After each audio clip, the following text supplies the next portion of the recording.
Hello, hockey friends and families around the world, and welcome to another edition of Our Kids Play Hockey, powered by NHL Sense Arena. I'm Lee Elias with Mike Benelli and Christy Cash and Anna Burns, and our guest today spent 4 seasons as a goaltender for the Ohio State University men's ice hockey team from 2002 to 2006 and played 6 seasons of professional hockey in the AHL and ECHL, which was then followed by 2 years of coaching in the New Jersey Devils organization.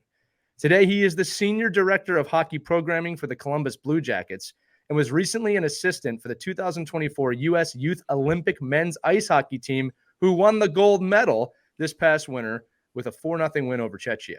There are plenty of more coaching and mentorship qualifications, a lot of them, that we could go over, but I believe a gold medal for the USA is pretty much strong enough for this audience. Ladies and gentlemen, please join me in welcoming Dave Caruso to the show today. Dave, welcome to Our Kids Play Hockey. Thank you very much. Appreciate it. So thanks for having me. No, we're excited to have you, Dave. And I'll tell you, there's a few things here that I want to go over. Again, you played pro hockey, you coached pro hockey, you coached international hockey, you work in pro hockey. I saw in your bio, you were born in Queens, New York. So all of New York right now listening to this is going, yeah, Queens, but you were raised in Roswell, Georgia. And from what you said in the pre-show, from 7 years old all the way through high school, you lived in Georgia. That is not a traditional hockey market. Tell me about how the game found you and your journey through youth hockey leading you up to college.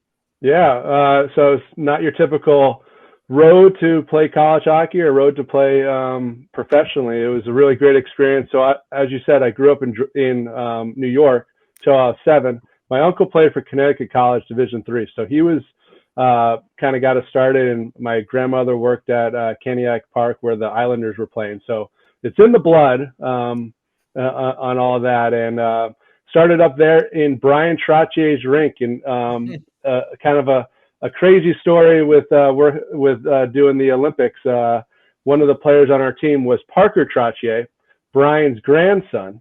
Wow. So it was a really cool thing and the 2 other assistant coaches were from Long Island. So we had a lot of connection to Brian Trottier, his rink, right? And going through. So moved down to Georgia when I was 7, and they had hockey, and I think it was 3 rinks, and we had to travel to those rinks every single time to play. But it was a really great experience. We had the Atlanta Flames left a handful of years earlier. This was 1989. So you had some ex-NHLer moms and dads, or dads that were coaching us. So guys like Dan Bouchard would be a name that you can remember. It was Patrick Waugh's favorite goalie growing up. I was coached by a guy named Randy Maneri for quite a few years, and he played in the NHL for the Flames and a couple other teams. So some really good coaches and people down there, and it was a really tight-knit community. We had to travel a lot to go play games in Charlotte, Nashville, Huntsville, and that was where a lot of the games were. But really what happened was what we did together as a group. Like, we played a ton of street hockey out in the street. We played, when I was around high school, they built a new facility that had 2 ice sheets and 1 roller rink, and I pretty much lived there. I stayed overnight there. I worked there, worked in the pro shop. They had a Taco Bell as a concession, and you know how healthy that is. So I had that type of stuff. But it was a really great time in Georgia. And after me, there was actually a handful of Division I players and some pro players. After that, there's a kid named Brad Miller who played at North Dakota and has played a ton of years pro. He just recently retired. So you don't need your typical path is not, you don't need to be following how many A's you have. After I graduated high school, I played junior hockey up in Boston for essentially a Tier 3 junior team. And I was lucky enough that coach or that team, we had 3 Division I goalies play on our team. Wow. So a kid played for UMass Lowell, a player played for Bowling Green, and myself. And that connection was actually from a player that I played with my 14 and under team. So it was really, really cool. And Ohio State came, and, big school, awesome environment, and really cool experience there. What kind of drive times are we talking about to these rinks? I think that's important for the audience to know. So you got to think of what Atlanta is, though. Atlanta is a pretty big city with a lot of their stuff pretty far apart. Right. So compared to, I live in Columbus, where I think 25 minutes is a long drive here. But in Atlanta, we had 1 rink around 20 minutes away, or 2 rinks around 20 minutes, and then we had 1 rink around 45. Okay. So, significant drive times and off of there. But when we were younger, it was a little bit closer than the 45, and the 45 was few and far between. So, but I want to thank my parents for driving me that way. So I can say that again. Mm-hmm. I want to say this too. When we talk about this on the show all the time, you look at a non-traditional hockey market. I think a lot of parents think, and I'm going to dive into college shortly, but a lot of parents think, well, I have to be where the best players are. I got to be where the most players are. I mean, Mike has to deal with this all the time in the severely clogged Northeast. But Dave, you're making a great point that, look, I'm not saying location doesn't matter, but talent is talent, and you can find talent wherever you go, whether it's in Georgia or, there's a lot of talent coming out of Arizona right now that people don't talk about, right? So I wanted to reiterate the point that you had made, and please feel free to comment on it, that, for all the parents listening, that your location is not everything, right? A lot of it comes down to the drive, the coaching. You said it, there were NHL players that were there coaching, right? It just proves kind of the point of the show that development is key, not the amount of letters next to your name, not the prestigiousness of the jacket logo that you're wearing. I'm not discounting programs when I say that, but it comes down to development and making sure that you're placed correctly to make sure you're the better player. yeah, and the development is more than just on the ice stuff. So what you're trying to build until you're 14 and older is that love of the game. So there's a lot of studies and a lot of evidence that says of kids entering, these elite prestigious things too early, and it's actually causing more. It's not working out for them. So there's a paper that I just read on Twitter about, these elite academies that they take kids really, really early, and they're not working out. You might have the one, but you could also win the lottery too. And it's the same, pretty much the same percentage points. So how can you have your family and help your child as best you can? And helping your child is sampling multiple sports, staying together, and being a family unit, and having them enjoy the experience, not how long I can drive in the car so they can watch their iPad. Right. Christy, Mike, this sounds very familiar. This sounds shocking. Shocking to hear. It's shocking to me that you can't, that the academies for 8-year-olds aren't working. It's right. And shocking. Did your parents feel any kind of a pressure? Because Atlanta is such a, I always think of it as sort of a unique area for hockey. It's like here, it's everywhere. But Atlanta, you might have felt a little bit like an outsider with a lot of your friends. And, in school. Yeah. So I was the hockey guy in school. They didn't know really what that was all about. Really. It'll never work out. It's never going to pan out. Yeah. So I was lucky enough. I lived on a cul-de-sac and was playing street hockey every day, just when I was young, and just by myself, stick handling, all that good stuff. And our neighbor called my mom and was like, "What's that he's playing?" Yeah. Like, she had no clue what I was doing out there. But it has really grown. Like the Thrashers came in towards the end, right by the end of my high school. They're making a strong push again for possibly another team down in Atlanta. Mm-hmm. But I think it's just a really important thing to remember that, it's really about the love and the desire of the child, and not the love and the desire of the parent. You're there to help facilitate and help them. But I know my parents, when I was growing up in Georgia, it was tough for them. They're like, "Oh man, he really wants to go play prep school. He wants to do this. He wants to do that." But I wasn't fortunate enough to have that money to go to those prep schools or go there. So what they did is just help support me as best I can, and gave me that vehicle to go to the rink and just play, or go outside and play as much as I can. And in the end, like we said, the talent gets shown. And now, especially now, there is so much opportunity for kids playing no matter where they are. And if they have the love, they're going to be found. There's live barn, there's everything, right? Like it's even better now.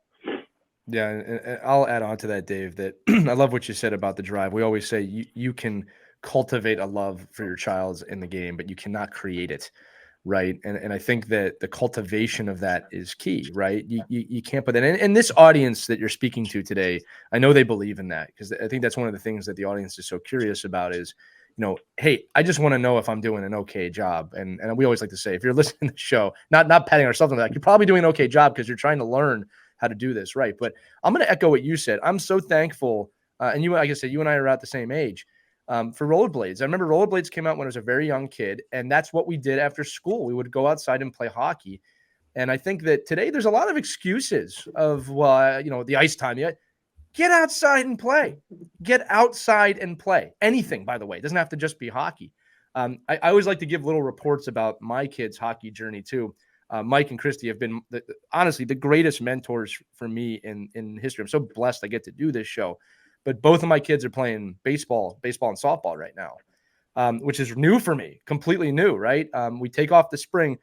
I can already see how this is improving their hockey game if you want to look at it like that.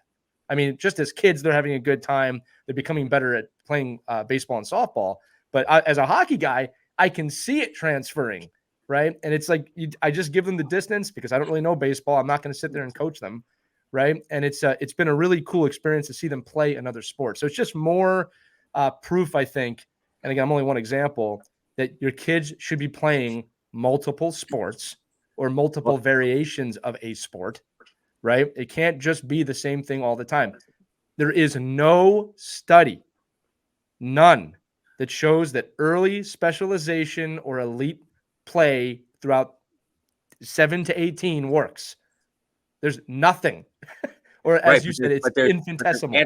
There's anecdotal evidence, right? So I think this is where we have this dilemma because, and Dave really is so unique here to talk about this because he was really, a lot of his coaching education from the youth perspective was done through USA Hockey, right, and through all of their studies and through all of the, that we paid for, right? Our membership dollars made in the NHL made sure that we could get as much information as possible to help us not only grow the sport, to just make better kids. So maybe Dave, you could talk a little bit about like that transition from, like, I hear it every day now, like, oh, well, what am I going to do in the off season? And these are like 9-year-olds. I'm like, what off season? I said, how have you designated the fact that your kid is a hockey player? Like, but now I'm seeing it in every sport. Like I've seen kids that just, and it used to be, I don't know. I've always, like, the last couple of years, I've been trying to pinpoint, like, when did that shift happen and why has it happened? Other than the fact that people think they could, maybe a kid could go play pro hockey, or play pro baseball or whatever it is, like that they think they have the secret ingredient that their kid can get through. I can tell you exactly when it happened, Mike, with the advent of social media. And we're seeing everybody else outside or everybody else doing something, and the FOMO went out of control. Yeah, but so Dave, just talk a little bit about that. Like, okay, so when USA Hockey, I think in the early 2000s, it came out with the ADM and the whole long-term athletic development model and the ability to now articulate what that was. Although a lot of great coaches were already doing those things, it's just now it was really articulated, and the pushback on that was unbelievable, in my opinion. But like, really, because you said a couple of things, like, okay, I'm on the cul-de-sac, I'm playing, I'm outside. People are looking at me like I'm some kind of weirdo with a stick and a ball running around the yard. Like that shift. I mean, obviously, video games and phones and social media have affected all of this, right? Because I see that every day, where it's so much easier for kids just to go sit on a phone all day. When if you didn't have a phone or you didn't have an iPad or you didn't have an Xbox, you'd be forced to go outside and do something because you'd be so bored out of your mind that you'd have to go do something. But maybe just talk a little bit about the fact that this transition, and then how, especially what you're doing now in your role with Columbus, that you're trying to kind of bridge all those gaps together again. Yeah, because it's real, right? Like the fear of missing out is real for everybody. The social media, and there's a lot of short-term gains that you will see if you have your child do this, so many times on the ice. There will be an improvement, right? But how is that improvement over the long term? And it's hard for a lot of people and families to see is, hey, if I kind of back them off a little bit of doing all this on ice stuff and all this, but I put them in gymnastics, or I put them in tennis, or I put them in baseball, or I put them in lacrosse, they're going to be a little slower, maybe not as good when the season starts in, now it's like July for some of these teams.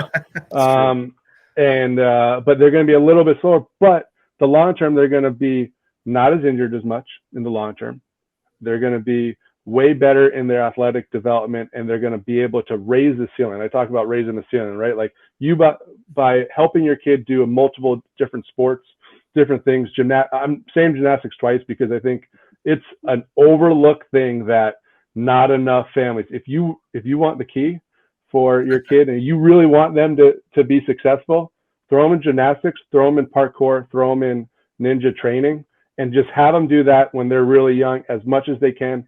They might not love it. If you're going to force anything, freaking force that, because that's going to develop them for their athleticism, for that base stuff. Let me just let one little point there, because I know a lot of our parents that listen to us, and we just, like, when we're on every week, we're talking about the diversity of an athlete, right? And I think I mean I'm a big, huge gymnastics, parkour, but isn't it crazy though? We've had to develop playgrounds to pay for and join and coach. Then when everyone, like when I grew up, you just played. I did parkour, I did gymnastics, I flipped and broke my skull open. These are the kind of things that we all did as kids.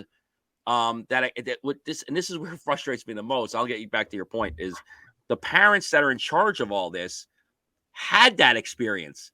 Like, they didn't pay for somebody to teach them how to jump from monkey bar to monkey bar, but now we are. Like, you need perfect technique, right? You need the perfect technique to jump to the one monkey bar to the next.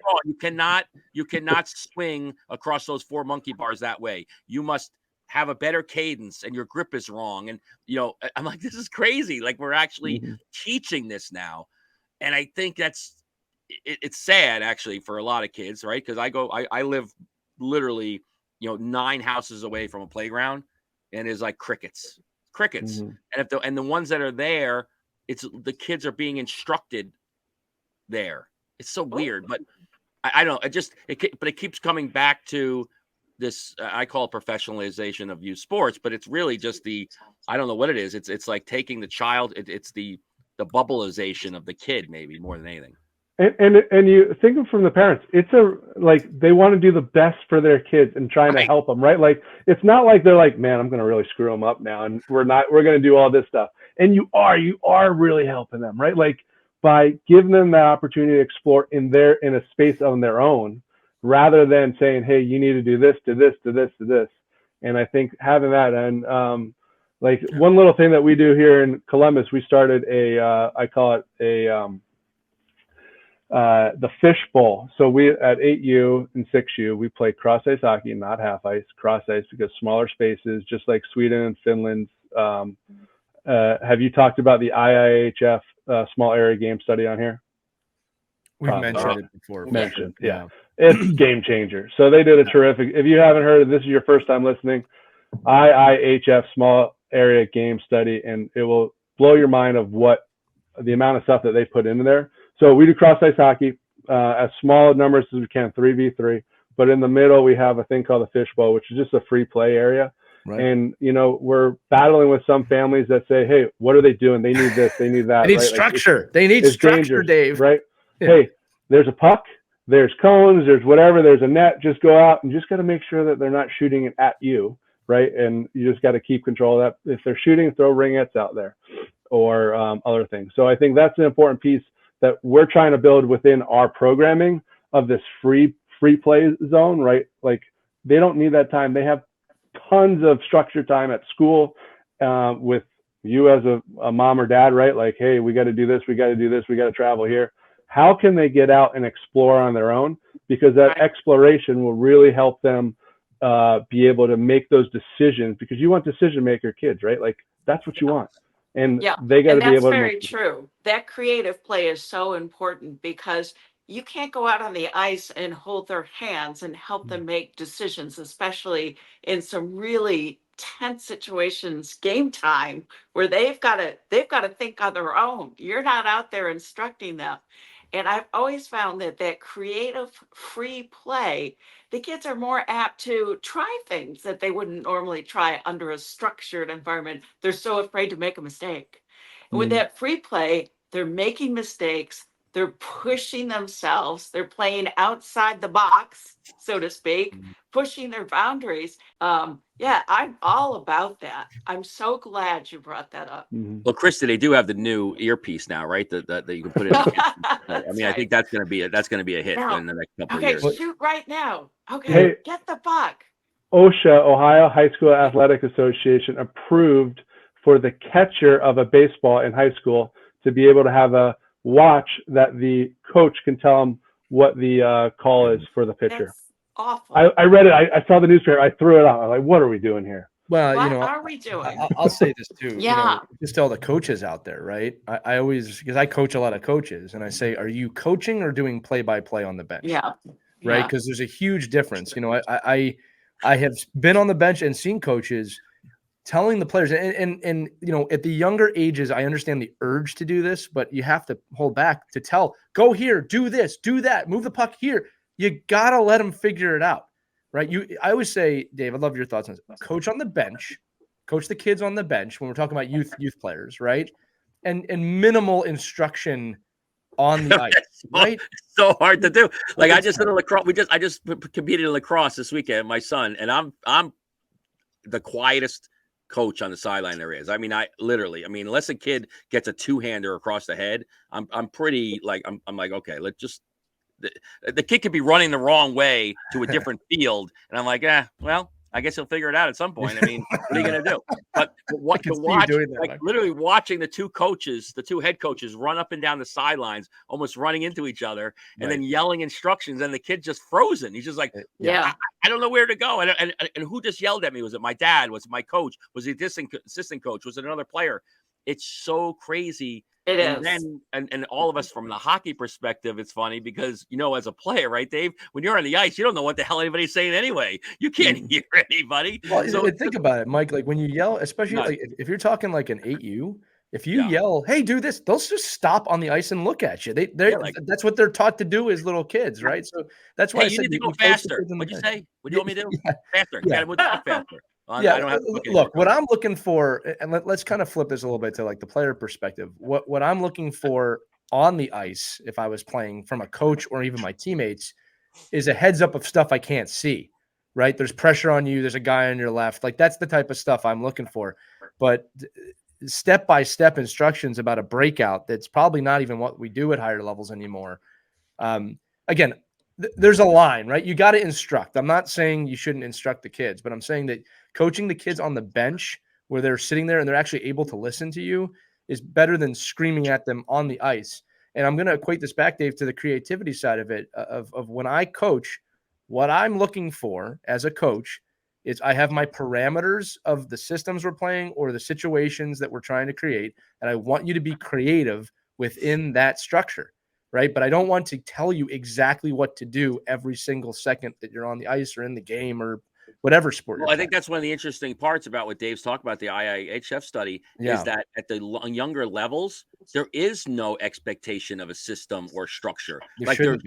There's the expectation is, did your son or daughter like being out there and did they love coming back? And I think all the other stuff. What am I paying for, Mike? What am I paying for? Huh? Right. What am I paying for? Well, that's a whole other issue. Like and the European system's actually so much different too, because those kids aren't paying like what we're paying. Like they're a community program. Like, so when you live in Stavanger, Norway, you play in Stavanger, Norway. You don't play in Oslo. Like you don't drive, you don't get on a plane and go play somewhere else. Like you're just not allowed to. And frankly, there's no teams, right? They're just everybody's playing.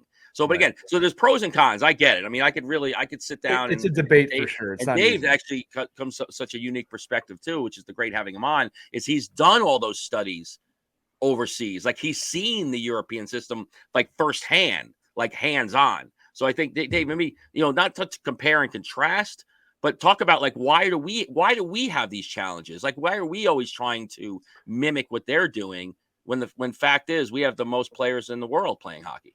Yeah, so probably the biggest difference with the European compared to us is they have to be really, really good at developing all their players. And there's a saying over there and that says to as long as possible, as many as possible, for as many as possible, as long as possible, in the best environment possible.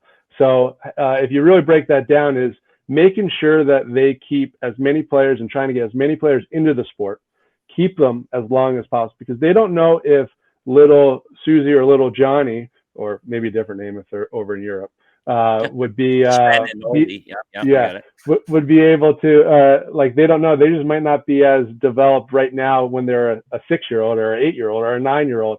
So having them in the best environment, and the best environment is, you know, doing the right things for them on and off the ice, making sure that they're getting a lot of touches, having a lot of fun, a lot of decision. It's not about going around cones and just coning them up for that, which is not appropriate in terms of some of the stuff that we talked about earlier. And it's hard for us here in the United States and Canada, because we all, like what you said, you're paying more money to participate. So they're thinking that, hey, I need this coaching or that coaching. And kind of going back to the point of like being quiet on the bench, right? Like as a coach. And I think coaches feel like, I'm not doing anything. I'm not, you know, if they're paid or not paid, like I'm not doing anything, but you are doing a lot of stuff. So some things that you can do is you can have a little notepad and you watch Lee on the ice and he does this, right? Like, and you just notice, hey, blue line. And then you have that question for Lee. Hey, Lee, what did you notice when you had the puck right at the blue line? You know, and now Lee's talking and maybe he says nothing. Maybe you say nothing. Like you say absolutely nothing. Hey, next time when you're out there, I want you to really think about what's happening and what you're seeing, because I'm going to ask you a similar question. Now you got the kid deciding or making the decision and thinking about those decisions that they make on the ice. You know, Dave, it's such a great inflection point you just brought up, because I think a lot of times in youth hockey and coaching, keeping in mind too that most coaches at that age level are volunteers, and God bless every one of you. I mean that. But the question, the curiosity, that approach is so important, because, and this is a problem in schools too, right? You need to teach the kids to think, right? If you get militant kids that just do what you say, the ceiling for that is very, very low, right? When you talk about, and like we can equate this to you, when you look at the pro athlete, there's clear decision-making skill sets there. And those decision skill sets are actually what set them apart. I believe it was John Tortorella was talking early in the season about the Flyers, that there were 2 players on the cusp, and he said, well, I picked this guy because he was willing to take risks. And I thought that was the greatest answer coming from one of the hardest coaches, right? That he's saying, no, I'm looking for that. You have to live with the consequences of those risks if they're bad, but I need someone who's willing to do that. I mean, let's go outside hockey for a minute. If you want to do anything in life, you got to be willing to take risks and make decisions, and you got to fail well. You got to fail often and early and learn. All right. And that we see with the kids that get into college and beyond college that have no decision-making skill sets. Right. Yeah. They have extreme problems outside of high school. Christy, sorry, did you want to jump in on that? No, I completely agree with you. And you can see them on the ice, the kids who've been, you know, robotically coached, and those who've been able to really come of their own and make those important decisions in a split second. And they've got real good game awareness. You know, you can see that you pick them right out. And it's hard sometimes as parents, and you're watching your kid and you want them to have that awareness, and they're not, and you're doing all this stuff. Hey, we're going to do private lessons. We're going to do all this. We're going to really get the best coach. But in the end, it's probably the practice environment that is happening for your child that they're not getting that. Going around a scripted path, you got to go this way, and then take a shot, and then you got to go over here. We're not helping our kids. No. Right? Like, how can we help our kids? And there's a spot for that, right? I'm not saying like that is not something that you can do, but we have our players on the ice, you know, 2 times a week, 3 times a week, depending on your thing.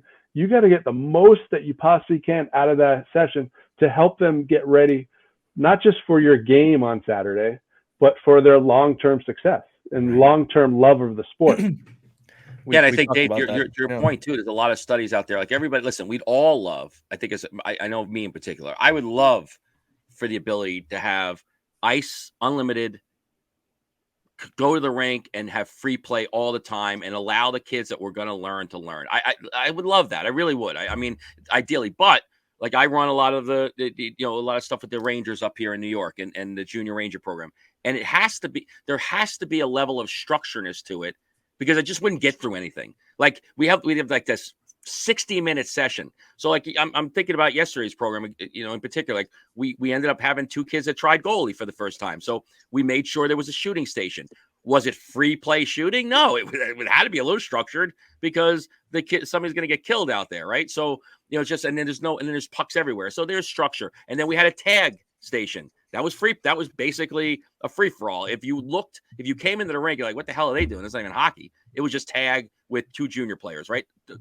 Literally, like we are a joke. Like you're not allowed to smile during that drill, and they can't not smile, right? It's all laughing and smiling and little. You think hockey's fun? And then we play ringette, scrimmage. But why? Because it's 5-year-olds and 6-year-olds. It's easier for them to I don't have to keep putting the puck in every 4 seconds. Now, a lot of like purists would say, well, it's too structured. You're putting.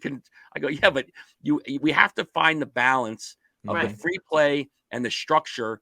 And I think to Dave, you said it earlier. Like if we wanted to do everything in our power to develop a pro hockey player, we're doing it wrong.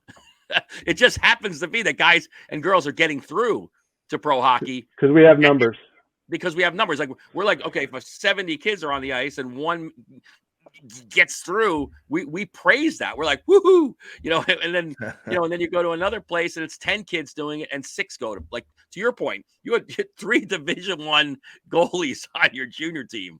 I mean, people are begging for one serviceable goalie on your junior team right now. So it's like, just where are we at? Like, and how do we, the balance of free play? And I think just for parents listening, it's more like the more you can give them outside of the structure of paying somebody and doing what you think is right is actually the opposite. All these stuff, all these other sports, all these other immersion opportunities, all these other gymnastics opportunities, the opportunity to have your kid do kung fu or karate or dance class or chess, whatever it is, like whatever it is that you can get them to do differently than the monotonous on ice instruction. Because we see it all the time, right, David? How many tryouts have you done where you saw a kid in tryout and said, oh my God, this kid's the best player on the ice? And then they go and then like we do, right? When you do all the regional tryouts, you're like, this kid's definitely going through. And because he went through every cone like there was no tomorrow. Then he gets to the game, he's like, where'd that kid go? He doesn't even know where to go. He doesn't even know where to be. He has not made one pass to a teammate in 60 minutes. So it might be a bad tryout setup though if you're having the cones and all that. It's probably right. I'm just talking about 90% of youth hockey tryouts I watch. Like I'm like, why don't you just scrimmage them? And by the way, and with Lee, right? We've talked about this a million times. And why are you even having tryouts? You already know who the team is anyway. So like, don't take my money. Just tell me I'm not on 80% of it's picked. Dave, let me form this into a question because Mike is alluding to something. Actually, I had a discussion with a coach over the weekend that this coach was a little frustrated with USA Hockey, and follow me here, because he felt that, well, they're telling us exactly what we need to do every practice. And I said, I believe that the ADM and I think the coach app, it's a guide to help you be creative in making your practices, right? I think that when Mike, this is to your point, it's a balance, and every team is different. Some teams need more structure than other teams. So as a coach, part of the art of coaching, in my opinion, is kind of recognizing that, and it can change throughout the season, by the way, and understanding of like, we need a more structured practice today to work on these fundamental skill sets or even advanced skill sets. And USA Hockey provides fantastic information, and the world, by the way, it's not just limited to us, on what you can do to bring that in. But if there's something else you want to work on, that's appropriate. Okay. And I got to say that because you should not be working on a 1-3-1 in squirt when your kids can't shoot properly yet. Okay. You got to understand where they're at. But I don't think there's anything wrong with coaches inserting a little creativity into their practices if they feel like they want to work on something. I like to create drills, and sometimes unorthodox drills, to help the kids learn whatever it is that I'm trying to teach. Right. And I think, Dave, I'm going to throw this to you. Like, is that okay? Is that what coaches should be doing, is finding the balance between creativity and coaching, following USA Hockey's app and the drills that they've created? But you don't have to be locked in of like, hey, week 7, this drill. I mean, do you agree with that? Disagree with that? Yeah. So you got to think of where those drills and them producing all those practice plans, who they're for, right? Right. They're for the mom or dad who has a full-time job. They got a couple kids. They're going to the rink. They're in charge of having to run a 40 or 50 person practice, and you're like, ooh, right. I don't know what I'm doing. But it's easy for them to say, okay, hey, I'm going to look at practice 7. We're doing practice 7. We're just going to go through. But if you have somebody that is really passionate like you, Lee, or the coach you're talking about, that can mold and kind of shape a practice or shape drills or whatever and make it their own, more power to you. Like that's what you want. But you also got to have the framework of what they're looking for. And I mean, I spent time with USA Hockey, so it's the 5 elements of a good practice: fun, lots of decisions, right? Lots of reps, and not just reps around a cone. Challenging. Am I at 5? I forgot. What number. One more. And then and looks like the game. And looks like the game, right? Like and the looks like the game can be your ringette. It can be your tag thing, because what's in a tag game that's in a game? One, your head up. You got to watch where that person's going. You got to try to evade that person if you're trying to get tagged. So I think it's an important piece that you don't just say, hey, USA Hockey is doing this and you have to follow it. If you are doing those skills and you can really kind of up it to what your kids need, right? It might be bringing it back to, or even within the drill or the activities, you have 5 or 6 practices or drills, and the kids are going around, but your one group is a little bit more advanced. Hey, let's amp it up. Let's +1 it, right? Like, or hey, we got a little bit beginner group coming. Let's -1. Let's back it down. Yeah, we did that this year, Dave. I had a team where legit half the team was novice, could barely skate, and half the team was club players that could do it. We split the practices up because that's what needed to be done. And we did that. We worked on different fundamental skills for each group. The other thing too, and I like to say this to coaches and to the kids, is that there's no right play or wrong play in any situation. There are right plays and wrong plays, right? And this is a game where you can make 3 or 4 correct decisions and 3 or 4 incorrect decisions.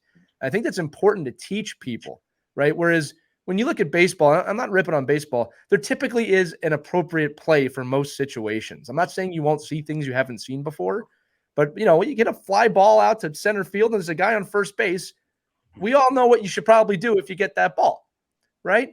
But in hockey, it's not like that. This is going back to the decision-making skills and coaching skills. You've got to create situations where they can make a decision. Mike said something on an episode about a month ago that actually really hit me and really has forced me to rethink how I'm drawing up some of my drills of why do all drills have to end in a shot? Why do we eventuate to that? We're not teaching things like just getting to open ice or making a good decision with the puck as the final win. So just echoing what you're saying, this is a balance. It's an art form. And I do want to, I appreciate that you said that those practices, for the dad or the mom that's volunteering, like that information is there for you. But to the person that I was talking to, you're kind of affirming that when you're feeling ready to kind of evolve beyond that, there's nothing stopping you from doing that. Right. And I think that that's an important point to make. But you don't do it wrong, or don't make sure you have the evidence and the backing behind it of why you're doing it, right? Not just because, hey, I did this 20 years ago when I was in high school and look where I'm at. Let's toughen you up and do the gauntlet. Look where I'm at. I'm coaching 10U's AAA hockey, right? Like, hey, there's a lot of research. There's a lot of stuff out there that will help you in your process of building those practice plans and putting those practice plans in place. Absolutely. Dave, I want to go back to your career a little bit. And, I wrote this question out. After youth hockey, you had a great 4-year career at Ohio State. You led them to a conference championship. That's nothing small here, right? And we preach on this show to stay present with our kids at whatever age they're at. But with that said, the 3 of us are constantly asked about college hockey and getting the next level, whether your kid's 7 or 17 years old. I get that question once a week. Now you did that. You did get to the next level, right? So kind of keeping in mind everything I said, can you paint a picture for our audience of the behind the scenes viewpoint of what it really took for you to get from youth hockey to Division I college hockey? That's a good question. Thank you. Yeah. That's what he's So hearing. I was really lucky with the people I had around me when I was growing up in Georgia, and opportunities by working at the rink and doing all this stuff. But it came down to the love of doing a lot of different things with hockey, working, coaching, all that when I was of that age. When I was lucky enough to go play junior hockey up in Boston with the 3 Division I. And the coach that I had there, his name was Mike Odessa. He coached at RPI, won a national championship there. He's the best. And he recently passed away. And he was terrific. Like he was a very hard coach, but he always wanted you to succeed and wanted to help you along. So he was the one that pushed all of us on our team and myself. And I really try to follow his guidelines or his suggestions of how to play the position, how to, evolve mentally and all of that. And I think it was just, he saw something in me. When I was 18, I was graduating high school that year, and I played in some type of showcase tournament, and he saw something. He goes, "You're going to be the 3rd goalie on our team with the 2 other, Division I, and we just want you to be there in practice." And I was like, "Hey, I don't do anything like half-hearted. I'm all in." So trained really, really hard, got there, and truthfully by like a month in, I was getting more of the playing time compared to those other players. And it was just working hard, right? Like, in having a good attitude. And there's a lot of other stuff that always happens, but as a parent, you want to try to help your kid when they get in that situation, they're able to stay focused and go through there. And I think my parents did a good job at doing that and helping me, because when you're going to go play juniors, I moved to Boston by myself. This is before the really cell phones were going, right? Like, this is a long time ago. And I just was put in a hockey house, right? And I knew 1 or 2 of the players. And how do you, navigate that world where you're by yourself and on your own? And I think that's where you as parents can help by not being that snowplow, right? Like, and letting them explore. And I know we talked a lot about this free play and, hey, let's do gymnastics, let's do all that. But how can you let your kids go and explore the world while still being safe? We're not saying like they're crossing the street with blindfolds on, right? Like, we need to like help them. But I think how they can evolve as themselves and make those good decisions and make, work things out on their own, you're going to help them when they're in college and they don't have you. Maybe they're playing college hockey, maybe they're not, but they're going to have to make those decisions at 11 p.m., 1 a.m. at night, that you have to hope that they make the right decision. Right.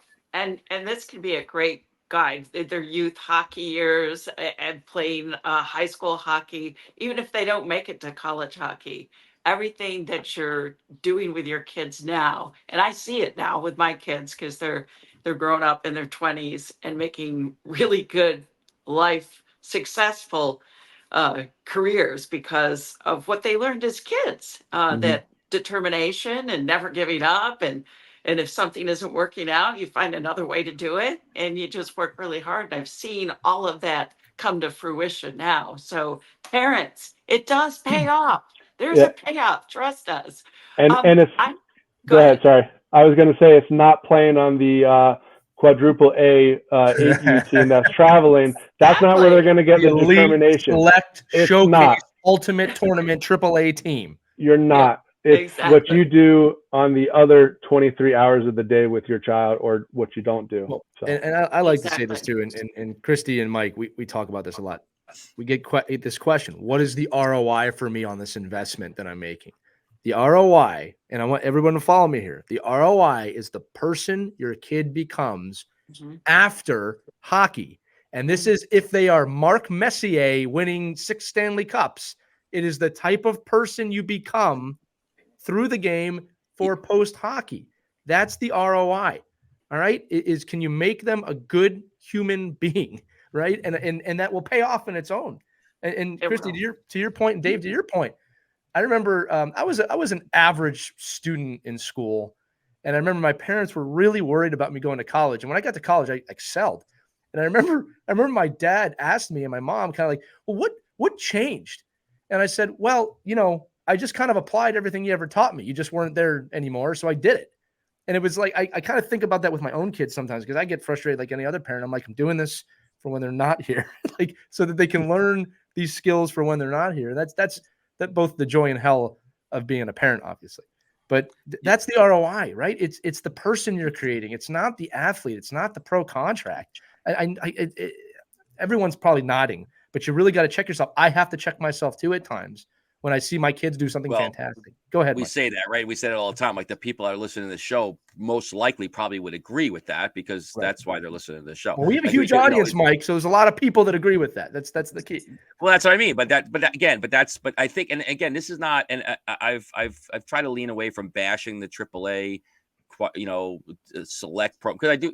Yeah, we're only bashing the quadruple A teams. No, because I bash them all the time. But I'm just saying, but I see those parents and they're joyful and they're happy, and I think they think their kids are happy, and I think they think they have a different plan, which is great. But I think one of the reasons I was so excited to have Dave on is because one of the things I hear the most is about, it's AAA, this and the travel, and I have no other alternative like that, because what else am I going to do? And I think the reason why, what Dave's doing now is so appealing to me, in particular as a parent, is because of what the Columbus Blue Jackets are doing to give the alternative. And I think, Dave, can you talk a little bit about, because I think one of the frustrations rink owners and organizations and parents get is, well, we did try hockey for free, and my kid loved it, and he can't get enough of it. But then the next step from try hockey for free is paying and playing for a $6,000 travel team. And that's really the only options, because rec hockey has virtually disappeared from the face of the earth in the United States. Again, there's pockets, but what is the NHL and what is the Columbus Blue Jackets in particular, and you doing to try to right the ship there a little bit? Yeah, so it's a really important piece for us as the Columbus Blue Jackets. We're in what they would say is a non-traditional hockey market, right? So kind of like the Seattles, the Las Vegas, the Dallases, all there. And Dallas would probably be more of a traditional hockey market now than in years past. But how can we help players get into the game through Try Hockey for Free? We call it Get Out and Learn, which is very similar, same type of concept. We had over 1,500 players try that last year on ice or street hockey.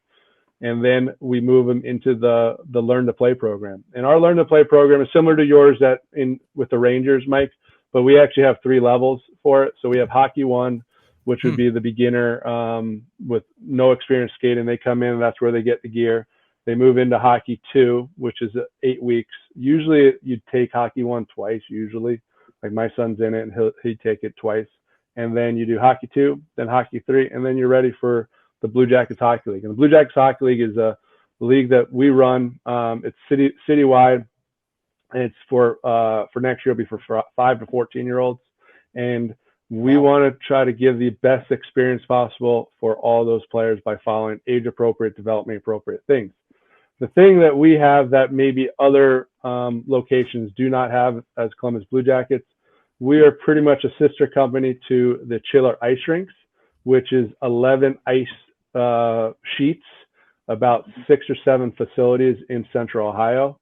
So we have the ice that is part of our company to be able to pull that off. And it's really hard if you're, in a local community rink and you're trying to fight the rink next door that's a different owner, and you're still trying to do that. So we're fortunate that way to have that. And within the Blue Jackets Hockey League is, like I said, we'll have 5 to 14 years old.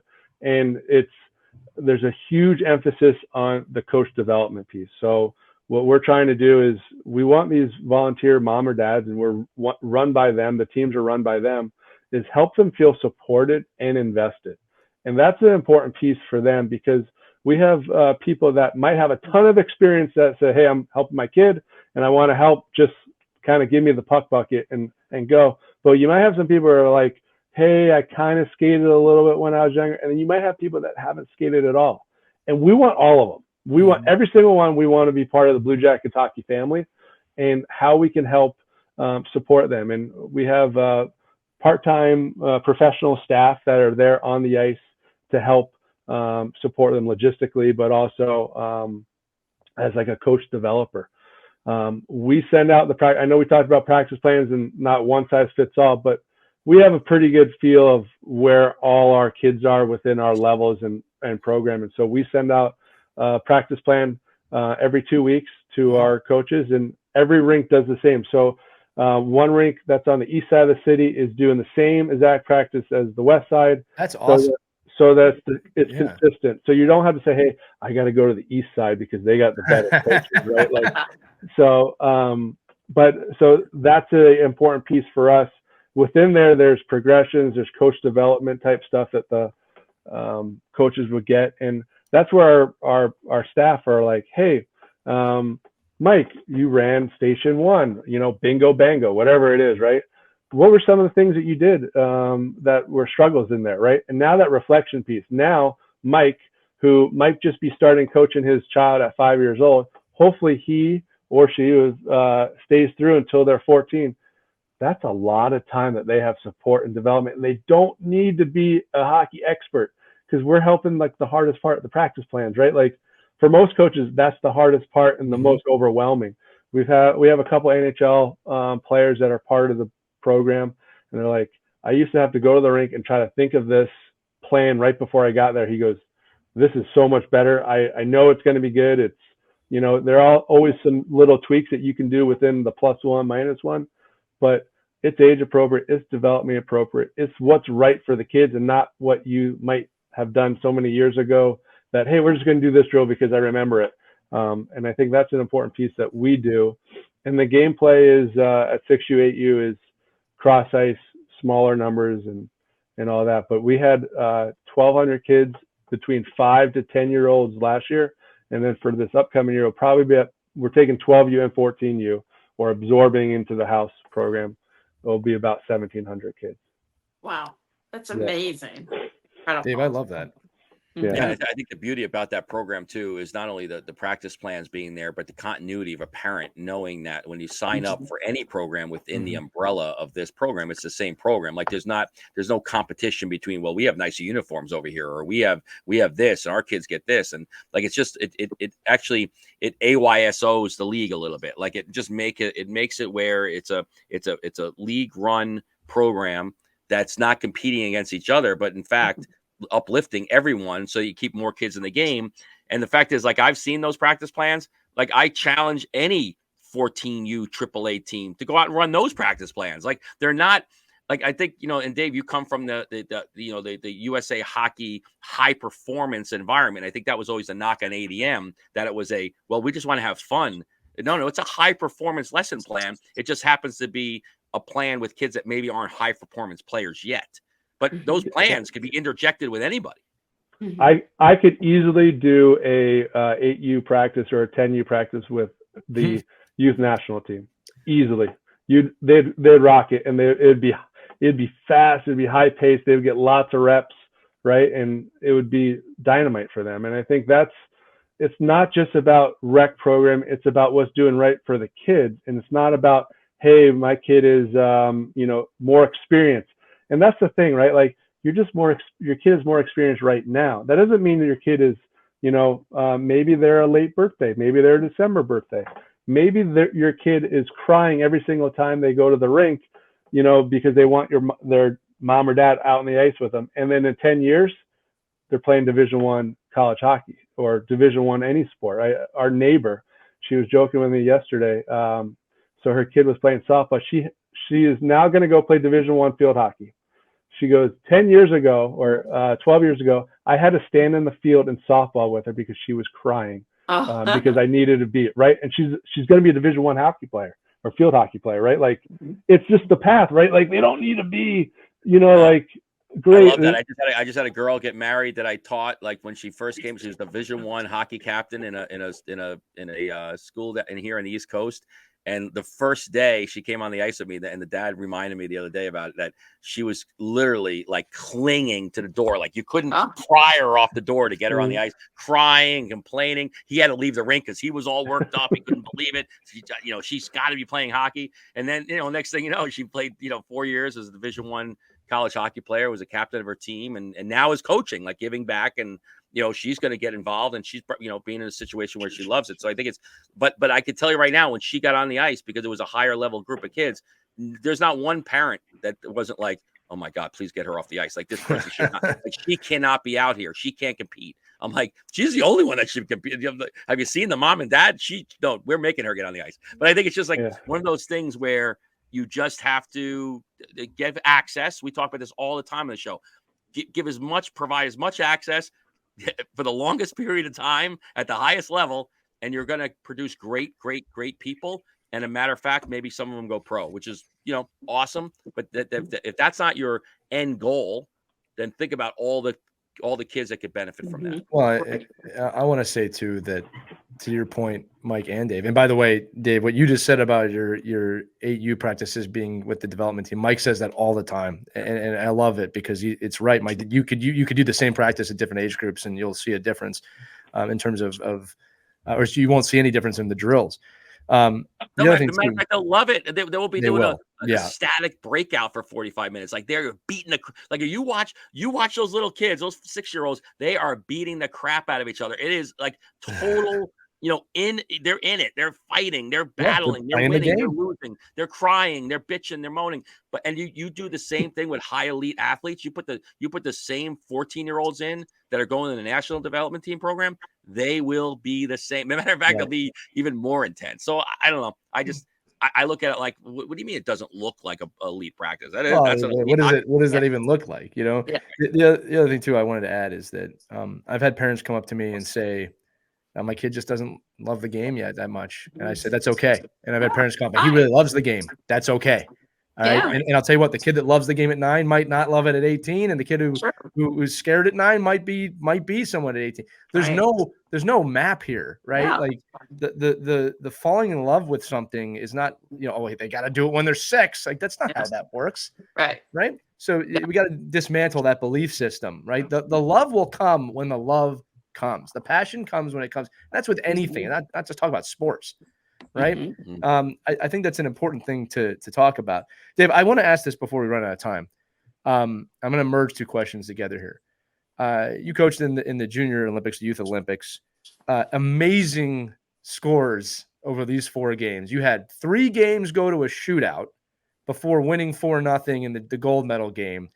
And this is my question. Okay. There's 2 parts here. One is that experience. I have to hear about it because you want to talk about high pressure games. 3 games at an Olympic level going to a shootout. I'm getting palpitations even thinking about that. This was just last year, right? This is January. Right? Yeah, January. January. Okay. And then you're coaching youth, basically. All right. I mean, they're older kids, but they're kids. So I'm interested to hear about the approach to coaching, young adults that age, right? Because that's a point right now. I think that, 16, 17, 18-year-olds today are not the same thing that they were 20 years ago in some aspects. And then just tell me about that experience because, my God, I mean, I just watched the team go to a shootout in a championship game. That was the only shootout they had in the playoffs. 3 in a row. Talk about living on the edge. Yeah. Just talk to me about this for a little bit. And you took home the gold. And you got the gold. Thank goodness, because you deserve it after that. So probably the first thing I want to talk about is the point you made. They are kids, right? Like they're 15 and they're at the time the best players in the United States, right? Yeah. They were the best players in the world. That does not mean they're the best players in 2 months from now in the world, right? Like their path, but at that time they were the best players. There was conversations with some of them, right? Like, it's tough. They're going across the ocean. They're by themselves. They were the star on their team. You're right. Like, now they might have to take a little different role and trying to work with them and talk through it with them. And, like in my position, there's only one goalie that plays. So the other goalie, who is one of the best goalies in the whole country, who won a national championship, who recently won, right? Like he had to say, hey, we're doing this for the team, right? And he did a great job. He was the first one out there to be out there to help, support the team. But those are tough things to say because they all want to play, right? Like and having that conversation because they're all in different space. They're 15 years old. Some of them might be maturity of an 18-year-old, and some I know for sure were maturity of a 12-year-old, right? But they all had really good hockey game, right? But their actual maturity was a little different. And we had great kids, right? Like this is not about them. They were really, really great, and they really were focused and brought it. The experience was unbelievable. So it was an International Olympic Committee event. So that means that the IOC, who runs the big Olympics, ran this. So everything to the T, and this was in Gangwon, South Korea, which is the same spot as when they had the Pyeongchang. Just a stone's throw away from America. Just stone's throw away from America. Yes. Yeah. So it was great. Like the amount of work that the Korean government and everybody did to provide they did a tremendous job. I had a lot of good hockey experiences in my life. I would say it's top two, maybe the best. It was really, really cool. So the experience, right? Like we played in an arena that was the same as the Olympics, and in some of the games, it was like 6,000 fans. They were more fans than any of those kids have ever played in front of. Like it was awesome, right? And then to go in the shootout, you're playing against Slovakia the first game. And I don't know if you know a little bit about some of the Slovakia, Czech. They're scary because they're kind of a sneaky good in the level because they have so few players. They're really dependent on helping develop all their players. And some of the players on their team were men. I would have liked to check their passport to make sure that they were of age. But like this one guy on Chechnya, he could rip the puck harder than some pros for sure. And just going through the shootout, you win in a shootout against Slovakia, great game. You lose in a shootout to Czech, tough game. Then you have to play Canada, who probably is the other top team in the thing. First time that all these kids are playing Team Canada, red sweaters, all that. First time I'm coaching, right? And you go into a 6-5 shoot. It was like bam, bam, going back and forth. It was an unbelievable experience. And then you're able to play Chechnya. It felt like the 1980 Olympics where, hey, you beat Canada. You cannot mess this up. But we played Chechnya and we lost in a shootout the first game, but we had an advantage because we had a day off in between. I think it was our first and second game. They played all their 3 games back to back to back. So they played us. They played the playoffs. So we had a little bit of a break. So I think that helped us a little bit. And our kids brought it. Like I talked about Parker Trottier, who was Brian Trottier's son. He was our captain. He was a rock star. You could tell he has something special about what he brings. But I could say about all the kids, like it was really great, awesome. And the one thing I do want to say, coaches do not get medals. That's true. Yep. So everybody's like, "Hey, where's your medal?" So my wife went on Amazon and bought me a $10 medal. I love it. When I came home, so that I had a medal for. I should have just showed. I should bring it out. The $10 medal. Hey, listen, coaches might not get medal, but you're still a gold medalist in my mind. And That's right. You're a gold medalist winning coach. And it's true. Yeah. Coaches do not get gold medals. That is sometimes a little known fact about this. I do want to pull the thread on one thing you said, specifically with the goaltenders that and all the players, these are the top players from their teams, from their areas. And it sounds like from what you said from a coaching standpoint, and again, this kind of falls in line with the work that I do, and you're affirming it in a positive way.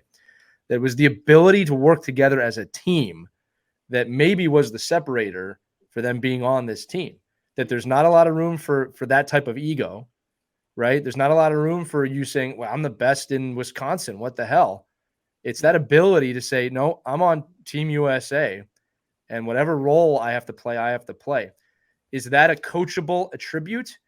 And for the parents listening and the coaches listening, is that something we should implement more into our strategies as kids go through youth hockey? I think it was really tough. So we only had those kids for 2 weeks total. So we had San Jose, right? Like, so there was a limited amount of thing. And I think I've coached youth hockey. I think that was what helped me, help Coach Joe Bonnet ask me to be part of it, right? Knowing that these are kids and helping them.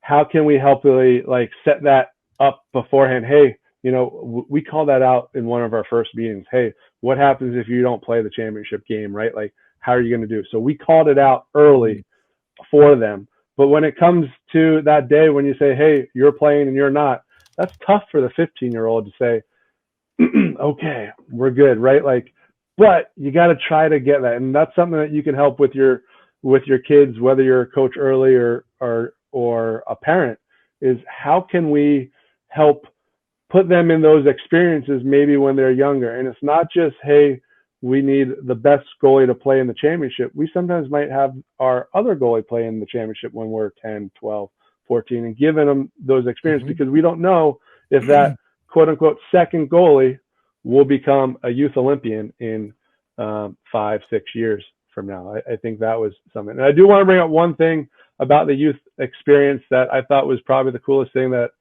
I don't know, it was something about it. So Rico Roman, who is a sled hockey gold medalist. So some of you might know the name. If you're not, look him up. He was a military guy who lost his legs in, I think it was Iraq. I can't remember. But he talked to our team a couple weeks prior to us going over there and just about team and doing it for the team, doing it for USA.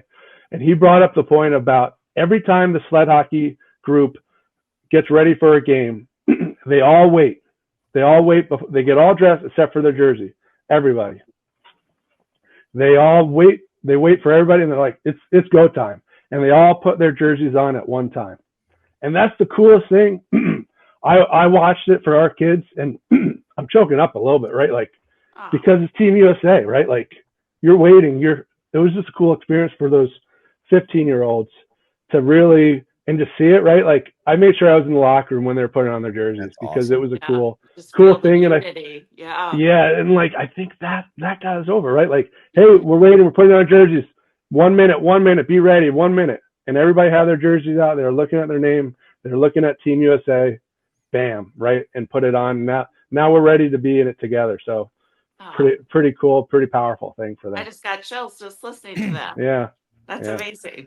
I have a feeling a lot of our coach listeners might start doing that in their locker rooms. That's cool. Brilliant. Yeah, especially for a championship game. That would be neat. Right. The ability to believe in something larger than yourself is a very powerful force. And I think that's an important part of this too. But Dave, we're out of time. You were an awesome guest, as promised, by the way. Mike assured us that you were going to be an awesome guest. Well, that was Greg Revac. We'll let Greg get the No, I'm giving the credit to you, buddy. You're on the show too. But Dave, I just want to, again, from all of us, thank you for your time today. Incredible insight. I mean, one of the best parts of doing the show is that again, I get to learn so much. I mean, again, Christy and Mike at different parts of their parenting journey, but I mean, every episode is a gift, whether Mike, it's you or Christy for me, but Dave, you too. I mean, you just dropped so much gold in this episode. I'm going to pick it up and I'm going to use it on my journey. Right. Pun intended or no pun intended? Yeah. You can either way on that one, pal. Well, you know what? I'm going to go buy some $10 medals now. And we'll drop those. No, man, congratulations. I want to thank you for all that you do for the game. I always like to thank our guests that have coached or been part of a gold medal team for representing our country as well. I think that's a huge deal. So thank you for everything and for being here today. Yeah, thank you very much for having me, and keep on passing along the messaging that you all do, right? I think it's an important piece. The more that we can help inform the families, right? Like some of us has been through it, right? But it's also really hard when you want to do what's best for your kid, right? Like, and you're not, it's not nothing bad against you. You just try to reach out, try to talk to people, try to see, right? Like it's an important piece, and you are doing what's best for your kid is by listening to the podcast here and helping them along their journey, because it is their journey. Well, we're going to share that endorsement all over the place. So Absolutely. I appreciate you giving those. That's going to do it for this edition of Our Kids Play Hockey. Dave Caruso, fantastic guest. Obviously, look him up online. Not hard to find him. But for Christy Casciano Burns and Mike Benelli, I'm Lee Elias. This has been another great edition of Our Kids Play Hockey. Dave Caruso, our guest today. Thank you so much for being here. And we'll see you all next time on Our Kids Play Hockey. Skate on, everybody. We hope you enjoyed this edition of Our Kids Play Hockey. Make sure to like and subscribe right now if you found value wherever you're listening, whether it's a podcast network, a social media network, or our website, ourkidsplayhockey.com. Also, make sure to check out our children's book, When Hockey Stops, at whenhockeystops.com. It's a book that helps children deal with adversity in the game and in life. We're very proud of it. But thanks so much for listening to this edition of Our Kids Play Hockey, and we'll see you on the next episode.